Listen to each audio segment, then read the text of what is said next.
ایک سنار نے گلی میں ایک یتیم چھوٹے سے بچے کو گھومتے دیکھا تو سنار بے اولاد تھا، بچے کو اٹھا کے گھر لے آیا۔ 18 سال اس بچے کی پرورش کی، اس کو پالا پوسا جوان کیا۔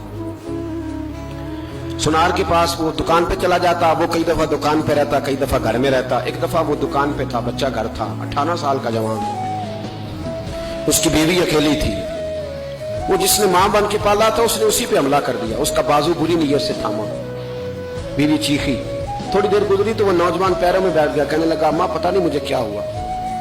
شام کو سنار آیا، بیوی چیخنے لگی، چلانے لگی، کہنے لگی آج عجیب بات ہوئی، جس کو میں نے جگر کا خون دے دے کے پالا اسی نے گندی نظر ڈالی۔ سنار محو حیرت ہے، بیوی کا خیال تھا کہ لاٹھ اٹھائے گا، ڈنڈا اٹھائے گا، نوجوان کو مارے گا، لیکن وہ رونے لگ گیا۔ اس نے کہا آج اس نے میرا بازو تھاما ہے، جانے کیا کیا ہے؟ پریشان ہونے لگ گیا، سجدے میں گر گیا، کہا تو بتاتا کیوں نہیں؟ تو وہ سنار کہنے لگا اس کی غلطی نہیں، 18 سال کے بعد آج مجھ پر بھی شیطان سوار ہوا تھا۔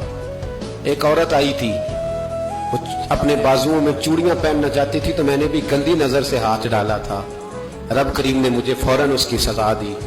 جن کے گھروں میں بیٹیاں ہوتی ہیں ان کی نظریں گندی نہیں ہوتی، جو بیٹیوں کے باپ ہوتے ہیں، جو بہنوں کے بھائی ہوتے ہیں، ان کی نظریں گندی۔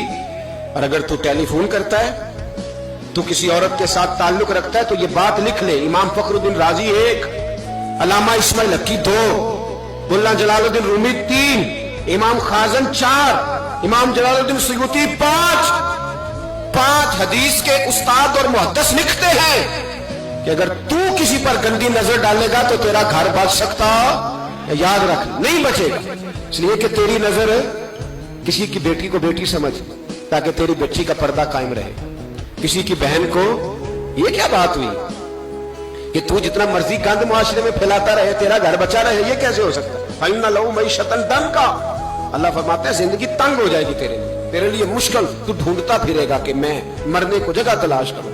سچی توبہ کرے، کھری توبہ کرے، یہ گناہ انسان کو مجبور کر دیتے ہیں۔